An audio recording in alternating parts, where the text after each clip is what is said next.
Tol Trans Sumatera ruas Indralaya Prabu Muli sudah resmi beroperasi sejak 30 Agustus 2023 kemarin. Masyarakat pengguna tol menyambut antusias pembukaan tol sepanjang 64,5 km itu. 3 jam sejak dibuka, sudah lebih dari 1.200 kendaraan yang melintas. Ruas tol ini merupakan perpanjangan dari ruas Palembang Indralaya yang sudah ada sebelumnya. Keberadaannya mempersingkat waktu tempuh dari Palembang ke kota Prabu Muli dan sebaliknya, dari sekitar 2 jam melintas jalan nasional menjadi hanya 1 jam. Gubernur Sumatera Selatan Herman Deru menegaskan, ruas tol Indra Prabu akan membuat perjalanan warga lebih efisien, sehingga mengurangi biaya operasional transportasi dan mempermudah distribusi barang. Pembangunan jalan tol Indralaya Prabu yang dilaksanakan oleh PT Utama Karya tentu sangat dirasakan oleh masyarakat Sumatera Selatan.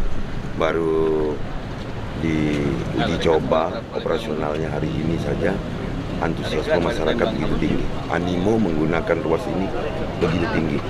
Karena ini menjawab kemacetan dan menjawab waktu tempuh yang selama ini 2 jam setengah menjadi 1 jam. Jadi ada direduksi lebih kurang 1 jam.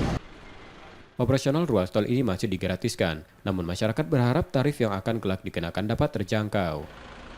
Iya, pertama kali. Kemarin pas yang lebaran tuh belum masuk. Nah, Kesannya gimana? kesannya alhamdulillah bagus, jalannya bagus, terus cantik ya, ada bunga-bunga tengah jalannya. Ya, dibanding yang tol yang tempat lain sih bagus ini, ada bunga-bunga. Jadi indah lah pemandangannya.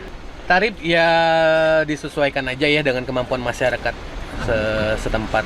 Itu aja sih. Oke, makasih. Sama ini, sama tolong dijaga jalannya supaya tetap bagus, nggak kayak yang di sebelah. Siap. Nah, hancur kan? Tahu sendiri kan? Ruas tol Indralaya Prabu Muli merupakan bagian dari pembangunan jalan tol Simpang Indralaya Muara Enim dengan tol panjang mencapai 119 km.